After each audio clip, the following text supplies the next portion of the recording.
Hello friends, हम लोग math के सिलेबस को नंबर सिस्टम चैप्टर से शुरू करेंगे। ये चैप्टर थोड़ा बड़ा है पर इसका इम्पोर्टेंस काफ़ी ज़्यादा है।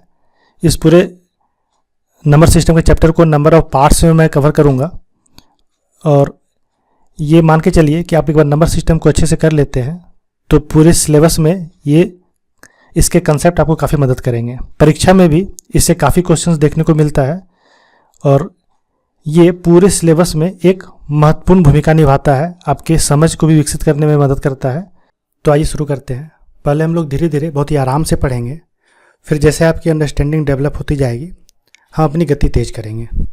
आज के क्लास में हम लोग क्लासिफिकेशन ऑफ नंबर्स के बारे में जानेंगे, local value and place value क्या होता है वो समझने की कोशिश करेंगे और प्राइम फैक्टर्स, कैनोनिकल फॉर्म ये क्या होता है इसे देखेंगे। सबसे पहले नंबर्स को हम कैसे वर्गीकृत करते हैं इसे जान लें। नंबर्स को हम दो भागों में बांटते हैं, रियल नंबर और इमेजिनरी नंबर, वास्तविक संख्या और काल्पनिक संख्या। वास्तविक संख्या वो संख्या होता है जिसे कि एक नंबर लाइन पे हम दर्शा सकते हैं, 0, 1, 2, 3 और इसके लेफ्ट हैंड साइड में ऋणात्मक संख्याओं को दिखाते हैं।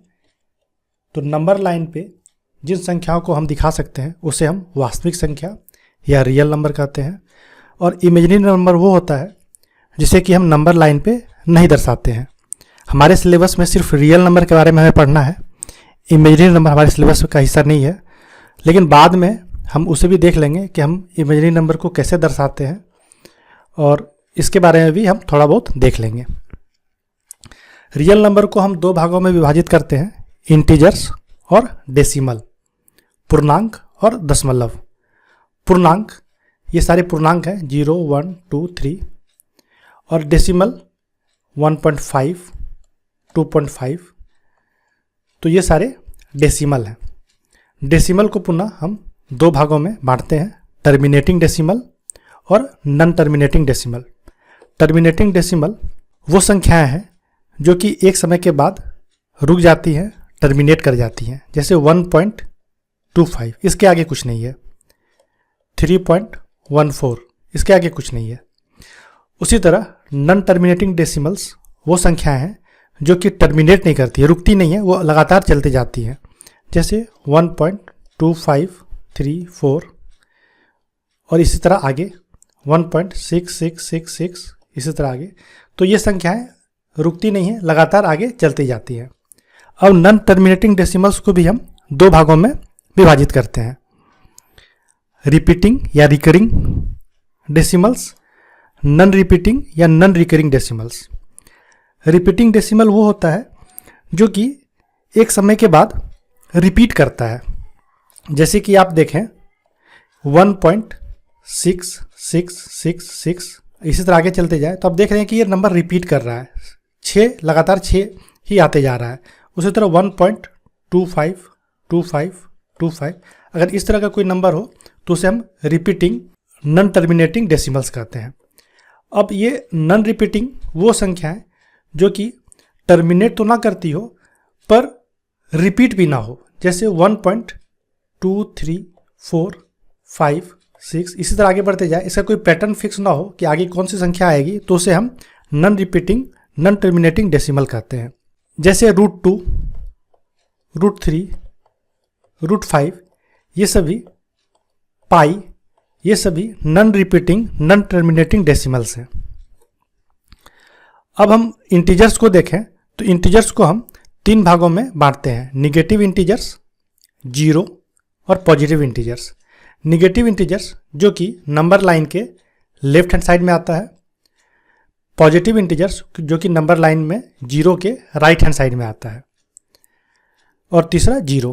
तो ये तीनों मिलाकर इंटीजर्स के ग्रुप को फॉर्म करता है। पॉजिटिव इंटीजर्स को ही हम नेचुरल नंबर कहते हैं, प्राकृत संख्या।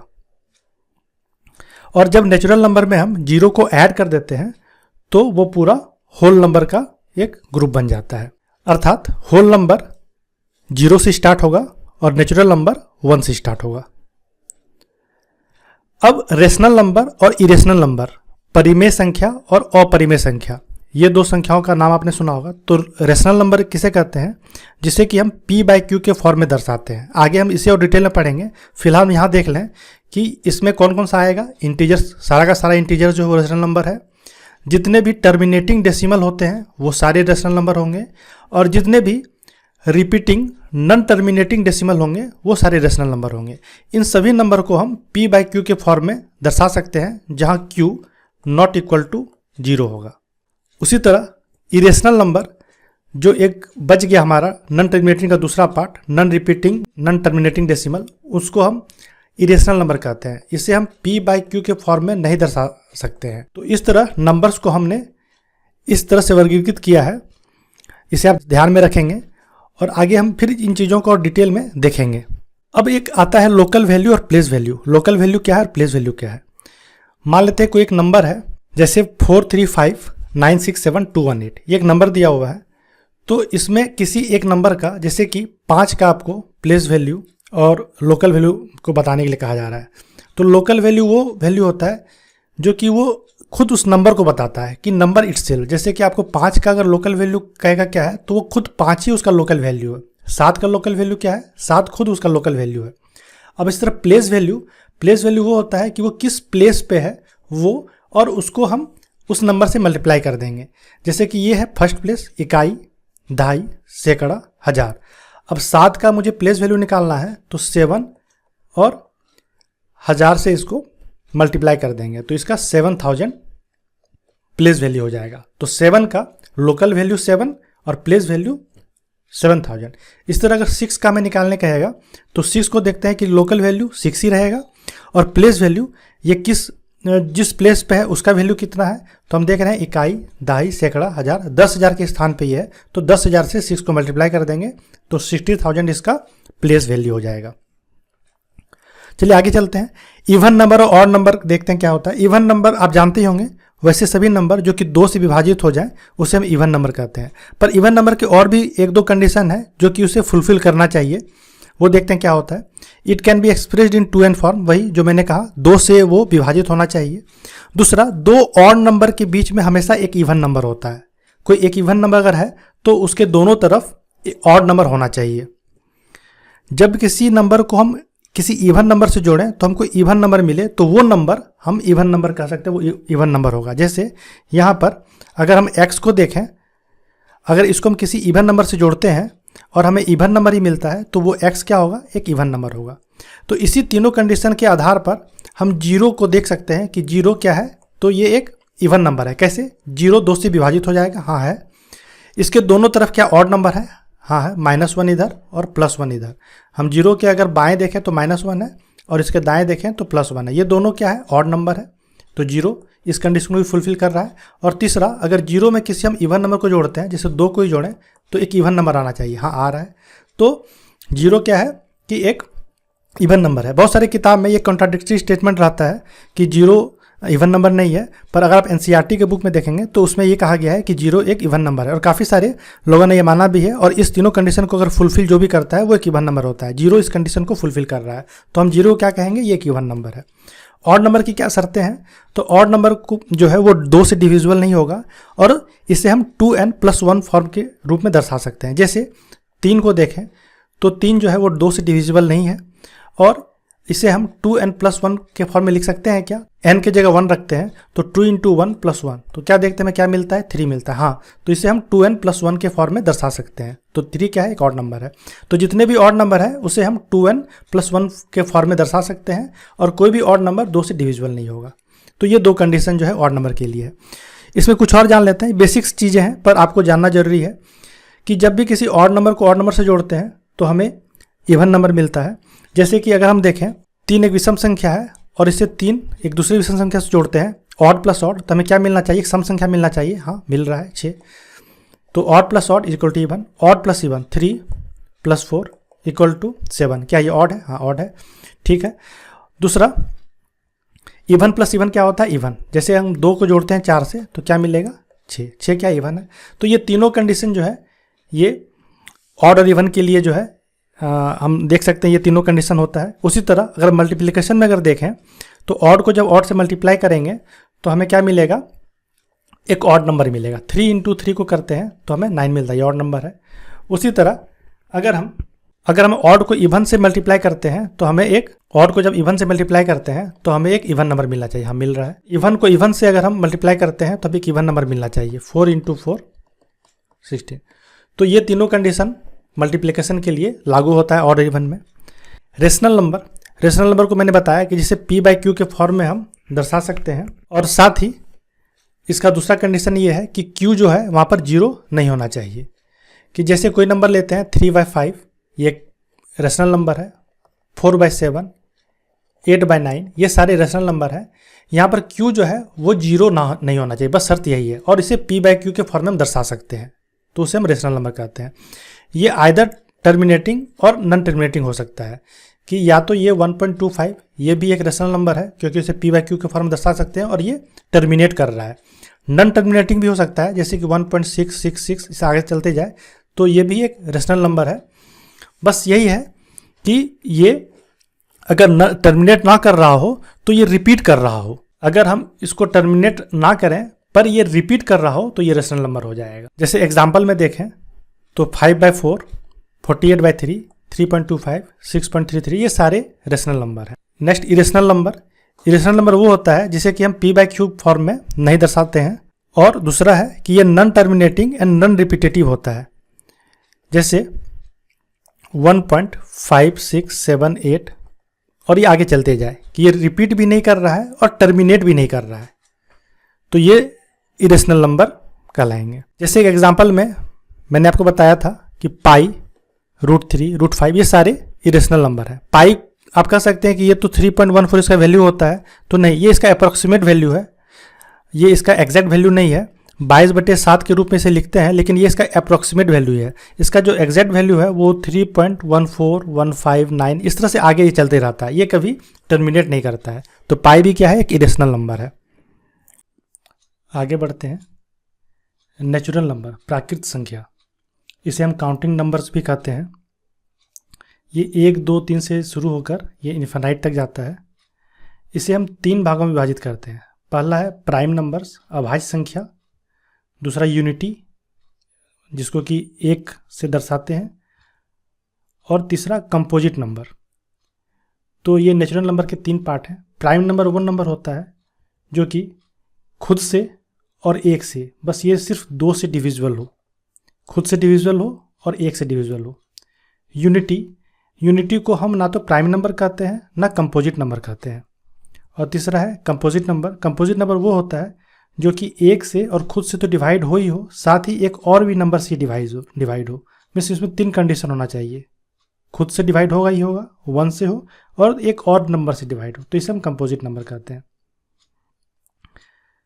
जो होल नंबर पूर्ण संख्या होता है वो ये नेचुरल नंबर्स प्लस अगर इसमें 0 को ऐड कर देंगे तो वो पूरा ग्रुप एक होल नंबर का बनाता है। होल नंबर 0 से स्टार्ट होता है और नेचुरल नंबर 1 से स्टार्ट होता है। ये बस इन चीज़ों को आप ध्यान में रखें। क्वेश्चंस डायरेक्टली पूछ लिया जाता है। मैं आगे दिखाऊंगा कि क्वेश्चन किस तरह से इसमें आ सकते हैं। प्राइम नंबर, अभाज्य संख्या। प्राइम नंबर क्या है, तो जितने भी संख्या जो कि खुद से और सिर्फ 1 से डिवाइड हो उसे हम प्राइम नंबर कहते हैं। मैंने बताया भी अभाज्य संख्या। तो अगर हम देखें तो प्राइम नंबर क्या है, नेचुरल नंबर का ही एक पार्ट है। मतलब ये कहाँ से स्टार्ट होगा, कोई भी नंबर जो है नेचुरल नंबर कहाँ से स्टार्ट होता है, 1, 2, 3, 4 यहाँ से स्टार्ट होता है। और इसमें हम देखें तो 1 ना तो प्राइम नंबर है ना कंपोजिट नंबर है। अब 2 के हम केस में देखेंगे तो 2 खुद से भी डिवाइड है और 1 से डिवाइड हो रहा है और किसी और नंबर से डिवाइड नहीं हो रहा है, तो ये प्राइम नंबर हो गया। उसी तरह 3 में ये भी प्राइम नंबर है। तो प्राइम नंबर का ये सेट देखें 2, 3, 5, 7, 11, 13 ये सारे प्राइम नंबर हैं। अगर हम स्मॉलेस्ट प्राइम नंबर देखेंगे तो कौन सा हो जाएगा, 2 हो जाएगा। 2 क्या है, ओनली इवन प्राइम नंबर। ऐसी सम संख्या, ऐसी केवल एक सम संख्या जो कि प्राइम नंबर है वो क्या है, 2 है। 3 कंसेक्यूटिव प्राइम नंबर को अगर देखें तो 3, 5, 7 ये 3 कंसेक्यूटिव प्राइम नंबर है। ऐसा आपको कभी देखने को और नहीं मिलेगा कि वो कंसेक्यूटिव नंबर हो और प्राइम नंबर हो। प्राइम नंबर 1 से 50 के बीच में टोटल 15 प्राइम नंबर है और 51 से लेकर 100 तक के बीच में 10 प्राइम नंबर होते हैं। इस तरह टोटल अगर देखें 1 से लेकर 100 तक के बीच में तो 15 + 10 25 प्राइम नंबर होते हैं। आप इसे याद रखेंगे क्योंकि एग्जाम में डायरेक्टली क्वेश्चन ये पूछ लिया जाएगा कि 1 से लेकर 50 तक के बीच में कितने प्राइम नंबर होते हैं। तो आपको याद होना चाहिए, अदरवाइज वहाँ पर आप काउंट करने जाएंगे तो हो सकता है कि कोई एक आध नंबर मिस हो जाए, फिर आपका ऑप्शन आपको उस तरह का दिया रहेगा, आप गलत मार के आ जाएंगे। तो आप डायरेक्टली याद कर लें इसको। और अब मैं यहाँ पर लिख भी मैंने दिया है कि कौन कौन सा प्राइम नंबर 1 से 100 के बीच में है। टोटल 25 प्राइम नंबर है। इसे एक बार जरूर देख लें आप और इसको ध्यान में रखें। क्वेश्चन इससे भी आता है, आया हुआ है, मैं आपको आगे दिखाऊंगा कि क्वेश्चन किस तरह से इससे पूछ लिया गया था। प्राइम नंबर को हम 6k + 1 - 1 के फॉर्म में लिख सकते हैं। ऐसा जरूरी नहीं है कि जितने भी सारे नंबर 6k + -1 के फॉर्म में आएंगे वो सारे प्राइम नंबर होंगे, ऐसा कंडीशन नहीं है। कंडीशन ये है कि प्राइम नंबर को हम इस फॉर्म में लिख सकते हैं। जैसे कि अगर 7 को लेते हैं तो हम इसे 6k, यहाँ पर क्या है 1 2 3 4, तो k अगर हम 1 रखते हैं और +1 तो ये 7, तो इसको 6k + 1 के फॉर्म में लिख लिए। उसी तरह अगर हम 41 देखते हैं तो 6 × 7 - 1, तो जितने भी प्राइम नंबर है सबको हम 6k + -1 के फॉर्म में लिख सकते हैं। आगे देखें कंपोजिट नंबर। कंपोजिट नंबर कहाँ से स्टार्ट होगा? 4 से। हमने भी देखा कि 1 ना कंपोजिट है ना प्राइम है, 2 3 ये दोनों प्राइम नंबर है, तो पहला कंपोजिट नंबर क्या हो जाएगा? 4। इस तरफ 6 8 9 10। अगर पहला कंपोजिट नंबर की बात की जाए तो वो 4 है, लेकिन अगर पहला ऑड कंपोजिट नंबर की बात की जाए तो वो क्या हो जाएगा? 9 हो जाएगा। 1 is neither prime nor composite. अब को प्राइम नंबर या रिलेटिवली प्राइम नंबर की बात किया जाए तो वैसा नंबर्स का वो सेट जो कि आपस में अभाज्य हो। जैसे कि अगर हम देखें 4 और 7 ये दोनों नंबर आपस में अभाज्य हैं। 6 और 11 ये दोनों नंबर आपस में अभाज्य हैं। आपस में अभाज्य का सिंपल सा अर्थ ये है कि ये नंबर का कोई भी ऐसा गुणनखंड नहीं है जो कि ये दोनों नंबर को विभाजित कर दे, एक के अलावा। और को प्राइम नंबर का एक सबसे बड़ा कंडीशन ये होता है कि जो इसका HCF होता है वो हमेशा 1 होगा। परफेक्ट नंबर वो नंबर होता है जो कि खुद के अलावे जितने भी उसके फैक्टर्स होते हैं, गुणनखंड होते हैं, उन सभी को अगर जोड़ दिया जाए तो वो नंबर खुद प्राप्त होता है। जैसे कि अगर 6 को लिया जाए तो इसके कौन कौन से फैक्टर्स होंगे, फैक्टर्स कैसे निकालते हैं वो मैं अभी आपको बताऊंगा। जैसे इसके फैक्टर्स हैं 1 2 और 3। अगर इन तीनों को अगर जोड़ दिया जाए तो ये क्या हो जाएगा? 3 2 5 1 6, ये नंबर खुद मिल जाएगा। तो ऐसे जो भी नंबर जिसके फैक्टर्स को जोड़ने पर वो नंबर खुद मिल जाता है तो उसे हम परफेक्ट नंबर्स कहते हैं। एग्जाम में पूछ लिया जाता है कि ये परफेक्ट नंबर्स है कि नहीं, तो आपको अगर ये पता होगा तो आप आसानी से टिक कर पाएंगे। इस तरह से देखें 28 को, तो ये भी एक परफेक्ट नंबर है। अगर हम 28 के सारे फैक्टर्स को अगर जोड़ें तो ये 28 खुद ये 28 प्राप्त हो जाता है। अगर 1 की बात की जाए तो 1 एक परफेक्ट नंबर नहीं है, क्योंकि इसमें कंडीशन मैंने कहा है कि खुद के अलावा, तो 1 के अलावा कोई भी उसका गुणनखंड नहीं होता है, तो ये एक परफेक्ट नंबर नहीं है। तो 1 को आप परफेक्ट नंबर नहीं कहेंगे। स्मॉलेस्ट परफेक्ट नंबर 6 हो गया। और अगर आपको परफेक्ट नंबर कहा जाए तो 6 के बाद 28 और उसके बाद 496, इस तरह से और भी परफेक्ट नंबर होंगे, लेकिन ये 3 परफेक्ट नंबर जो कि आपको याद रखने चाहिए वो मैंने यहाँ पर लिख दिया है, 6 28 और 496। आगे अब क्वेश्चन पे जाएंगे हम। अब जितना भी हमने अभी तक बताया उस पे से किस तरह क्वेश्चन एग्जाम में आता है, किस तरह के एग्जाम में आ सकता है वो देखते हैं। Which is largest set of number on the following? Real number वास्तविक संख्या, होल नंबर पूर्ण संख्या, प्राकृत संख्या और इंटीजर्स। आप बताएं इसका क्या आंसर हो सकता है। तो अब यहाँ देख रहे हैं कि नेचुरल नंबर और इंटीजर्स ये रियल नंबर के ही सब पार्ट है, तो ये तो हो नहीं सकता है। होल नंबर भी रियल नंबर के ही अंतर्गत आता है, तो रियल नंबर क्या है? वो सबसे बड़ा सेट ऑफ नंबर है। तो आंसर क्या हो जाएगा? Real number. Which is correct? इसमें से कौन सा करेक्ट है? Real number is less than integer? नहीं, ये नहीं होगा। Natural number is greater than whole number? नहीं, ये भी नहीं होगा, क्योंकि नेचुरल नंबर 1 से शुरू होता है, होल नंबर 0 से शुरू होता है। Natural number is less than whole number? हाँ, ये सही है। Decimal number is greater than real number? Greater than का अर्थ है कि इसका सेट जो है वो क्या रियल नंबर से बड़ा है, तो डेसिमल नंबर रियल नंबर के ही अंदर आता है, उसी का सब पार्ट है, तो ये इससे बड़ा नहीं हो सकता है, तो ये गलत है। तो ऑप्शन कौन सा हो जाएगा? सी। आगे देखते हैं। Which one is not a rational number? 22.4। मैंने कहा था कि रेशनल नंबर क्या होता है? जिसे कि हम P/Q के फॉर्म में दर्शा सकते हैं। तो 22.4 को क्या हम P/Q के फॉर्म में दर्शा सकते हैं? हाँ, दर्शा सकते हैं। 22 3.4 को हम 224/10 लिख सकते हैं। जब भी कोई दशमलव को हम हटाते हैं, जितने अंक के बाद दशमलव होता है उतना जीरो हम एक के बाद लगा देते हैं, तो 224/10 इसको लिख सकते हैं। हाँ, p/q के फॉर्म में आ गया। 3.1 को भी 14 को भी हम p/q के फॉर्म लिख सकते हैं। दशमलव को हटाए 1 रखिए और जितने अंक का दशमलव है उतना जीरो हम नीचे रख देंगे, तो 314/100 ये भी p/q के फॉर्म में आ गया। अगर 1/2 को देखा तो ये तो p/q के फॉर्म में ही है। पाई एक रेशनल नंबर नहीं है। मैंने कहा था कि पाई क्या है, एक इरेशनल नंबर है। इसका वैल्यू जो है वो 3.14159 इस तरह से आगे चलते जाता है, ये कभी भी टर्मिनेट नहीं करता है। तो पाई क्या है, एक इरेशनल नंबर है, रेशनल नंबर नहीं। तो हमारा आंसर क्या हो जाएगा, पाई। आगे हम देखते हैं स्मॉलेस्ट प्राइम नंबर क्या है। प्राइम नंबर क्या है कि नेचुरल नंबर का एक पार्ट है, तो जीरो तो हो नहीं सकता है, जीरो एक नेचुरल नंबर है ही नहीं, तो प्राइम नंबर तो हो ही नहीं सकता है। 1 क्या एक प्राइम नंबर है, तो मैंने कहा था कि 1 ना तो प्राइम नंबर है और ना ही कंपोजिट नंबर है, तो 1 भी नहीं होगा। 2 क्या है, एक प्राइम नंबर, हाँ क्या है, एक इवन प्राइम नंबर है, तो हमारा आंसर क्या हो जाएगा, 2। अगला 1 क्या है, मैंने बताया कि 1 ना तो प्राइम नंबर है ना कंपोजिट नंबर है, तो क्या हो जाएगा answer, neither A nor be. आगे चलते हैं। What is the difference between the place value of 2 इन 8232158।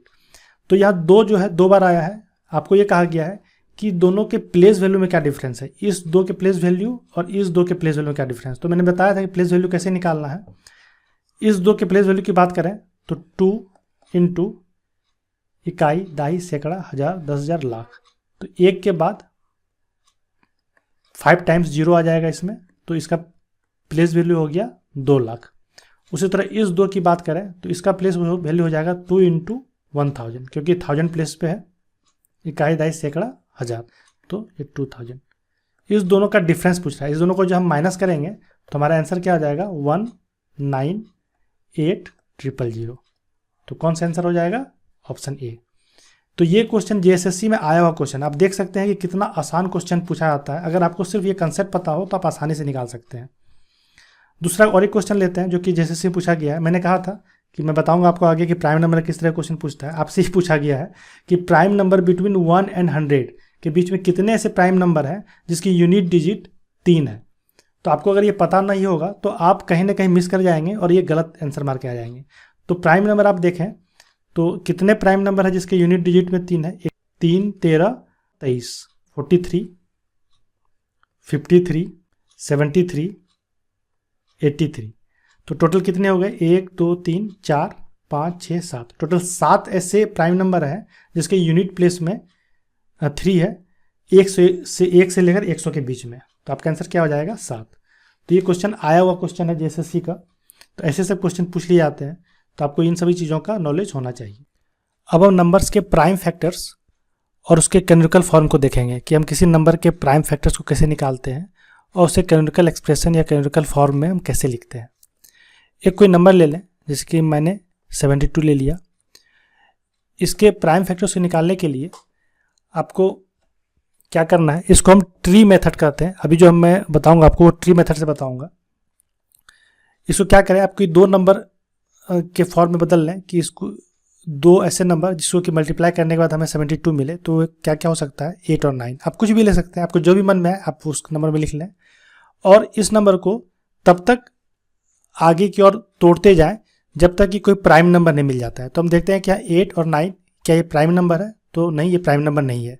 तो 8 को हम क्या लिख सकते हैं, फिर 2 इंटू 4, फिर आगे 4 को क्या लिख सकते हैं, 2 और 2। अब क्या देखा मैंने कि ये 2 भी प्राइम नंबर है, ये भी प्राइम नंबर है, ये भी प्राइम नंबर है। इसके बाद आगे और ये नहीं टूट सकता है। उसी तरह 9 को हम क्या लिख सकते हैं, 3 इंटू 3, क्या आगे ये टूट सकता है, नहीं, ये प्राइम नंबर मिल गया। तो इस सारा जो ये इसका फैक्टर्स है 2, 2, 2, 3 और 3, ये सारा इसका क्या है, प्राइम फैक्टर है। टोटल प्राइम फैक्टर कितने हो गए इसके, 1, 2, 3, 4 और 5। अब इसको मुझे कैनोनिकल एक्सप्रेशन में लिखना है, कैनोनिकल फॉर्म में लिखना है। तो कैसे लिखेंगे, तो 2 कितनी बार है, 3 बार है, तो 2 का पावर 3, और उसी तरह 3 कितनी बार है, 2 बार है, तो 3 का पावर 2। तो ये इसका ये कैनोनिकल एक्सप्रेशन या कैनोनिकल फॉर्म हो गया। उसी तरह कोई दूसरे नंबर को हम लेते हैं, जैसे कि हमने लिया 126। 126 को हम कैसे लिख सकते हैं, 9 और 14। आपको जो भी आपके दिमाग में आए आप उस तरीके से लिख लें जिससे कि उसको गुना करने पर हमें 126 मिले। अब 9 को आगे तोड़ते जाएंगे हम, उसको तब तक आगे की ओर और तोड़ते जाएंगे जब तक कि हमें प्राइम नंबर नहीं मिल जाता है। उस तरह 14 को तोड़ेंगे तो 2 इंटू 7, तो ये इसका क्या हो गया, प्राइम फैक्टर्स हो गया। इसका आगे और ये नहीं टूट सकता है। और इसका कैनोनिकल एक्सप्रेशन क्या हो जाएगा, 2 इंटू 3 का स्क्वायर, क्योंकि 3 2 बार है, इंटू 7, तो ये इसका कैनोनिकल एक्सप्रेशन हो गया। प्राइम फैक्टर्स को आपस में मल्टीप्लाई करने के बाद खुद वो ओरिजिनल नंबर हमें प्राप्त होता है। तो प्राइम फैक्टर्स का यही प्रॉपर्टी है। अगर 240 को लेते हैं तो इसको हम कैसे लिख सकते हैं, 2 का पावर 4 इंटू 3 इंटू 5। इसको अगर निकाल के आप देखेंगे तो आपको यही मिलेगा 12 और 20। फिर 12 को आगे तोड़ेंगे तो 3 और 4, फिर 4 को आगे तोड़ेंगे तो 2 और 2, उससे 20 को तोड़ेंगे तो 2 और 10, और 10 को फिर तोड़ेंगे तो 2 और 5। तो 2 कितनी बार आ रहा है, 1 2 3 4, तो 2 का पावर 4 इंटू 3 इंटू 5, ये इसका कैनोनिकल एक्सप्रेशन हो गया। उसी तरह अगर हम 84 को देखेंगे तो इसको इस तरह से लिख सकते हैं। आइए अब एक क्वेश्चन को सॉल्व करते हैं इसी पे, जो JSSC में आया हुआ क्वेश्चन है। 280 का आपको कैनोनिकल एक्सप्रेशन निकालने के लिए कहा गया है। तो 280 को आप कैसे लिखेंगे, तो इसको 14 और 20, 14 को आगे कैसे तोड़ेंगे, 2 और 7, और फिर ये 2 और 10, और 10 को फिर 2 और 5, तब तक जाना है जब तक कि हमें प्राइम नंबर नहीं मिल जाता है। तो ये इसका प्राइम फैक्टर्स हो गया। इसको कैनोनिकल फॉर्म में कैसे लिखेंगे, 2 का पावर 3 इंटू 5 इंटू 7, ये इसका कैनोनिकल एक्सप्रेशन हो गया। तो इसका कौन सा आंसर हो जाएगा, ऑप्शन ए। अगला क्वेश्चन देखते हैं। What is the number of prime factors in the expression 10 का पावर 10, 11 का पावर 17 और 15 का पावर 27। तो सबसे पहले हमें कोई प्राइम फैक्टर्स निकालने के लिए पहले हमें उस एक्सप्रेशन को प्राइम फैक्टर्स के एक्सप्रेशन में लिखना है। ये 10 का प्राइम नंबर है, नहीं है, 15 भी नहीं है, सिर्फ 11 है। तो 10 को हम पहले क्या करेंगे, 2 इंटू 5 इसका पावर 10 इंटू 11 का पावर 17 इंटू 15 को 3 इंटू 5 का पावर 27, इस फॉर्म में लिख लेंगे।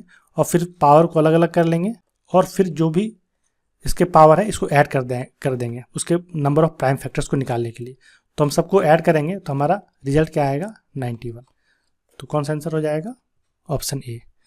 तो इस तरह से हम इसके प्राइम फैक्टर्स को और इसके कैनोनिकल फॉर्म को हम निकाल सकते हैं। तो इस पूरे क्लास में आपने क्या क्या जाना, नंबर्स के क्लासिफिकेशन को देखा, लोकल वैल्यू प्लेस वैल्यू निकालने के लिए सीखा, और भी अलग अलग तरह के categories, rational number, irrational number, natural number, prime number, ये कैसे इसको प्राइम नंबर को हम कैसे लिखते हैं, ये कैसे क्या होते हैं, सबको आपने जाना। और फिर अंत में आपने किसी भी नंबर के प्राइम फैक्टर्स को निकालना सीखा, और तथा उसके कैनोनिकल एक्सप्रेशन को हम कैसे लिखते हैं वो देखा। आगे हम नंबर सिस्टम को और आगे बढ़ाएंगे, और आगे इसमें HCF LCM नंबर से कैसे निकालते हैं, बहुत सारे यूनिट डिजिट वगैरह, बहुत सारे आगे अभी और भी बहुत कुछ पढ़ना बाकी है। तो बस इस तरह से आप इस चैनल से जुड़े रहिए। इस पूरे वीडियो कोर्स को आप ले सकते हैं, आप प्ले स्टोर से JSSC एजुकेशन ऐप को डाउनलोड कर लें, उसको इंस्टॉल कर लें, और फिर इस वीडियो कोर्स को ले लें। ये काफ़ी हेल्पफुल रहेगा आपके एग्ज़ाम के लिए। और जो भी हम यहाँ पर बताएंगे उस सारे लेक्चर्स का, सारे क्लासेस का PDF फाइल प्रैक्टिस क्वेश्चंस के लिए आपको प्रोवाइड किया जाएगा। आप प्रैक्टिस कीजिए, वो आपके एग्ज़ाम के अकॉर्डिंग रहेगा। तो ये आपके लिए काफ़ी हेल्पफुल रहेगा। तो चलिए मिलते हैं अगले क्लास में।